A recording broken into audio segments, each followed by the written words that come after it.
Hello six class. आज हम आपके इंग्लिश रीडर का फर्स्ट लेसन द ट्री समझेंगे। ये आपका चित्र दिखाया जा रहा है। बच्चे झूल रहे हैं, छाया है पेड़ की, है ना। और ये जो इसकी जड़ें निकल के आ रही हैं ऊपर से, ये दिख रहा है आपको नीचे को डंडे से। तो इससे ये समझ में आ रहा है कि ये आपका वेनियन ट्री है, यानी बरगद का पेड़ है।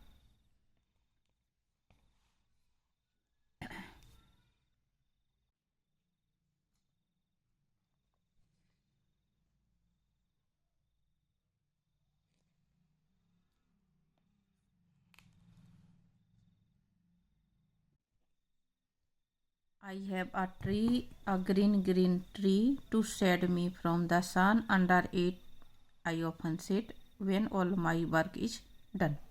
ये बात कह रहे हैं R.L. स्टीवेंसन कि मेरे पास एक पेड़ है, मेरे पास एक पेड़ है मतलब मेरा एक पेड़ है, हरा भरा पेड़ है। टू शेड मी, मुझको छाया देने के लिए, फ्रॉम द सन, धूप से छाया देने के लिए। Under it I often sit, जिसके नीचे मैं अक्सर बैठता हूँ। When all my work is done, जब मेरा पूरा काम समाप्त हो जाता है। तो ये पेड़ का महत्व बताया जा रहा है। इसमें R.L. स्टीवेंसन पेड़ का महत्व बता रहे हैं कि उनके घर पे जो पेड़ है वो किस काम आता है। पेड़ हरा भरा है, उन्हें छाया देता है, और कभी क्या करते हैं, जब उनका काम समाप्त हो जाता है तो वो उसके पेड़ के नीचे बैठते हैं छाया लेने के लिए और ठंडी हवा लेने के लिए।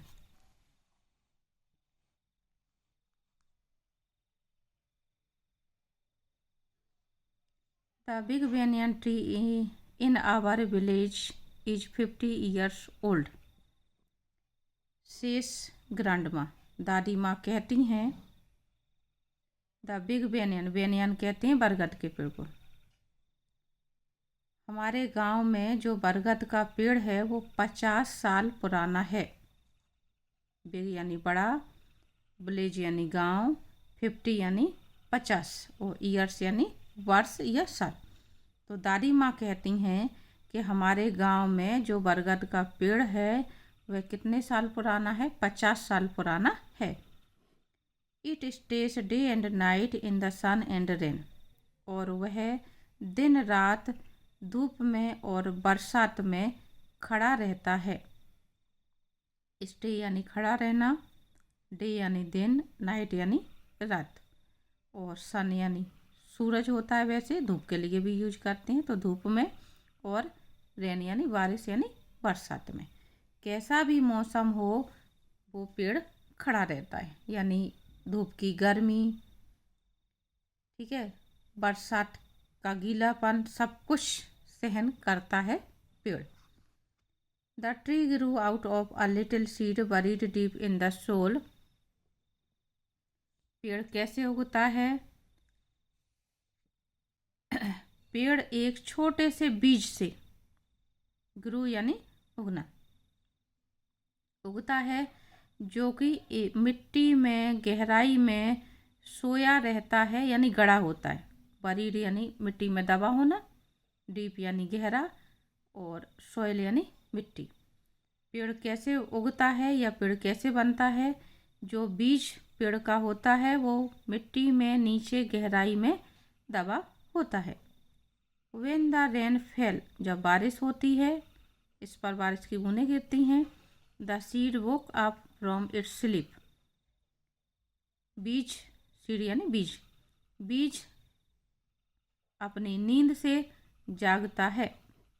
The day the sun shone it opened its eyes, और जब सूर्य खिलता है यानी धूप निकलती है तो ये अपनी आंखें खोल देता है। आइज वाइड एंड सा द वर्ल्ड अराउंड, और ये अपनी आंखें खोल के चारों तरफ पूरी दुनिया को, संसार को देखता है। आ प्लांट वाज बोर्न, और इस तरह से एक पौधे का जन्म होता है। अब जो बात कही जा रही है कि बीज सोया रहता है, आंखें खुलता है, कहने का जो आशय है इसमें कि पेड़ कैसे बनता है, बीज जो मिट्टी में दबा होता है, जब उसमें पानी पहुंचता है बारिश का, तो बीज फूल जाता है, उसमें नमी मिलती है, तो उसमें अंकुरण फूट जाता है। इसलिए कह रहे हैं woke up from its sleep, कि अपनी नींद से जाग जाता है। तो अंकुरण फूट जाते हैं, और जैसे जैसे धूप खिलती है वैसे वो धीरे धीरे करके बाहर मिट्टी से ऊपर आना शुरू हो जाता है। मिट्टी से ऊपर आने का मतलब सादा वर्ल्ड अराउंड, जो इसमें कही जा रही है बात, कि वो बाहर निकल करके दुनिया को देखता है, और इस तरह से एक पौधे का जन्म होता है। अराउंड यानी होता है चारों ओर, ओपन यानी खोलना, और वाइड कहते हैं चौड़ा। Gradually the plant grow up into a big tree. Gradually उच्चारण है, जब भी डी के बाद यू आ जाती है तो यू की वजह से इसका उच्चारण डी यू का डू नहीं होता है, जू हो जाता है। तो ये आपको पढ़ते समय ध्यान रखना है। कुछ स्पेलिंग के नियम मैं जो आपको बताऊंगी बीच बीच में, ये आपको ध्यान रखना है। तो इसको हम पढ़ेंगे ग्रेजुअली, ठीक है, डू नहीं पढ़ेंगे, जू पढ़ेंगे। Gradually the plant grow up, grow यहाँ पे सेकेंड फॉर्म दी है ग्रो की, GROW, ग्रो मीन्स होता है उगना, और ये सेकेंड फॉर्म में grow, grow up into a big tree. धीरे धीरे सने सने पौधा क्या हो जाता है, बड़ा पेड़ बन जाता है। It spread it's branches, spread यानी फैलाना, ब्रांचेस यानी शाखाएं या डालें। ये अपनी शाखाएं या डालें बढ़ाता है, फैलाता है। फ्लावर्ड एवरी ईयर, फ्लावर यानी होता है फूल, और फ्लावर्ड यानी फूल खिलना, ठीक है। फ्लावर्ड एवरी ईयर, इसमें हर साल फूल आते हैं। And bore fruits like berry, और इसमें फल लगते हैं जैसे कि बेर होते हैं। बेरी का मतलब यहाँ पे बेर के समान बरगद के पेड़ में छोटे छोटे से फल लगते हैं। It grew bigger and bigger, ये बड़ा होता जाता है, बहुत बड़ा और बड़ा। अब यहाँ पे बिगर कंपैरेटिव डिग्री यूज हुई है, बिग, बिगर, बिगेस्ट, इस तरह से जो कंपैरेटिव डिग्री सुपरलेटिव डिग्री आती है, तो इन दोनों में ER लगा हुआ है, तो comparative degree. And spread it's branches wider and wider, फिर से यहाँ पे कंपैरेटिव डिग्री आई है। ये बड़ा होता जाता है और बड़ा, और अपनी ब्रांचेस यानी शाखाएं फैलाता जाता है, चौड़ी और चौड़ी, बहुत चौड़ी। इस तरह से जब हम तुलना करते हैं तो हम दो के बीच में तो कंपैरेटिव डिग्री का यूज करते हैं। पीछे आपके शायद एक्सरसाइज आएगी तो समझेंगे हम इस बात को।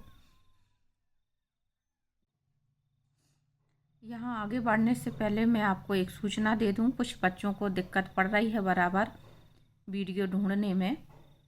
तो पहली बात तो ये कि चैनल को आप सब्सक्राइब करके रखें, तो जब भी कोई नया वीडियो डलता है तो आप तक आसानी से पहुंच जाएगा, आपको ढूंढने की दिक्कत नहीं पड़ेगी। दूसरी बात यह कि जब आप चैनल को ओपन करते हैं तो आप प्ले लिस्ट खोलें उसकी, और प्ले लिस्ट में अपनी क्लास ढूंढें कि आपकी क्लास के वीडियो किस में है। तो उसमें फिर आपको सर्च करना है कि आपको कौन सा लेसन पढ़ना है और क्या चीज़ पढ़नी है। और दूसरी बात यह कि आपको जिस वीडियो को बार बार देखना है तो आप उसको लाइक करके रखें, जिससे वो आपके पास सेव हो जाए। तो ये थोड़ी सी सावधानी आपको रखनी है, क्योंकि बच्चे बार बार सर्च करते हैं तो थोड़ी सी दिक्कत पड़ती है और चैनल को सब्सक्राइब नहीं करती। तो ना सब्सक्राइब करने में आपका कुछ जा रहा है और ना ही लाइक करने में कुछ जा रहा है, तो ये दोनों बातें आप ध्यान रखें। आगे बढ़ेंगे हम। All the village children play near it, सभी बच्चे जो गांव के बच्चे हैं वो इसके पास में खेलते हैं। विलेज यानी गांव, चिल्ड्रन यानी बच्चे, और नियर यानी पास में। दे स्विंग ऑन इट्स ब्रांचेस, वे इसकी ब्रांचों पर, शाखाओं पर क्या करते हैं, झूला झूलते हैं। स्विंग मीन्स झूलना, ये आपको लेसन में दिखाया जा रहा है। ये बच्चे क्या कर रहे हैं, इसकी डालों, ये जो जड़ें लटक रही हैं, इसकी शाखाएं हैं, इनसे झूला झूलते रहते हैं। दो शाखाओं को इधर उधर जो हैं अगर हम गांठ लगा के बांध लें तो ये झूला जैसा हो जाता है।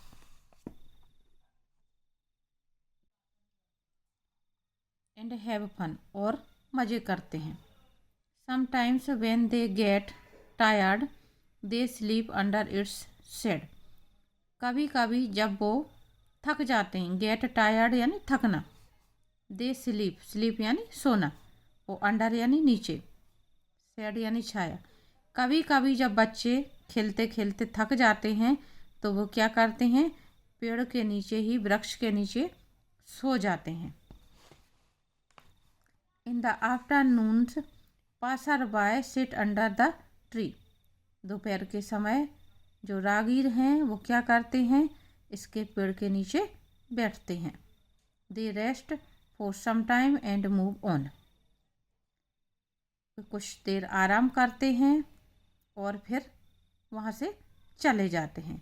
यानी जब लोग बाग यात्रा करते हैं, जो पैदल यात्रा करते हैं, तो उन्हें पैदल यात्रा करते करते जब थकान हो जाती है तो वो इसके पेड़ के नीचे थोड़ी देर के लिए बैठ जाते हैं और फिर अपने चले जाते हैं।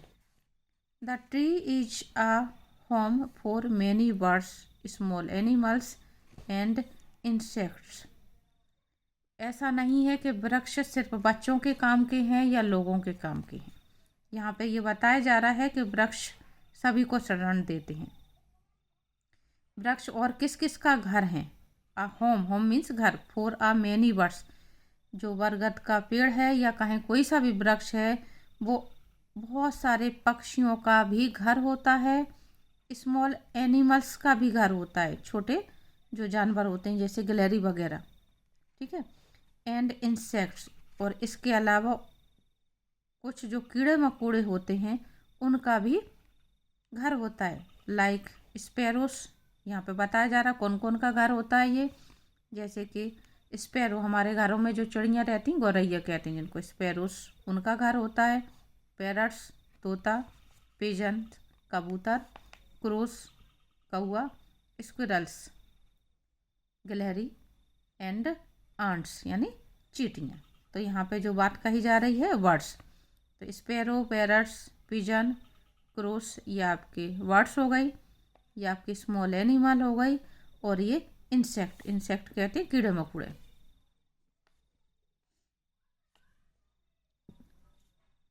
दे ऑल लिव टुगेदर, वे सब साथ रहते हैं। टुगेदर माने साथ में रहना, साथ, एक साथ। लिव माने रहना, तो वे सभी एक साथ रहते हैं। The tree gives fresh air too, वृक्ष जो है वो क्या करते हैं, ताज़ी हवा भी देते हैं। फ्रेश मीन्स ताज़ा, और एयर मीन्स हवा। See how useful our tree is, says grandma. दादी माँ ने कहा तो देखा कि वृक्ष हमारे लिए कितना उपयोगी है। यूजफुल यानी उपयोगी। We should always love and care for it. We should always, always means हमेशा, इसलिए हमें क्या करना चाहिए, हमें हमेशा वृक्षों से प्यार करना चाहिए और उनकी देखभाल करना चाहिए। केयर मीन्स देखभाल करना। लेसन के बाद हम इसकी ग्लोसरी समझ लेते हैं, जिससे आप बच्चों को उच्चारण में दिक्कत ना पड़े। आपको ये मीनिंग याद कर लेना है और अपनी नोटबुक में नोट करना है। पहला दिया हुआ है ऑलवेज, ऑलवेज मीन्स हमेशा। अराउंड, चारों ओर। वेनियन ट्री, दिया हुआ ट्री, बरगद का पेड़। वरीड, मिट्टी में दबा हुआ। फ्रेश यानी ताज़ा। गैदर, इकट्ठा होना। ग्रू आउट, उगा हुआ। इंसेक्ट, कीट या कीड़े मकोड़े। मूव ऑन यानी आगे बढ़ना। पासर बाय, राहगीर। शोन यानी चमका। स्प्रेड यानी फैलना, फैलना या फैलाना, एक ही बात है यहाँ पे। यूजफुल यानी उपयोगी, और वोक अप यानी जाग उठा। अब यहाँ पे आपका ग्रेजुअली शब्द नहीं दिया हुआ है।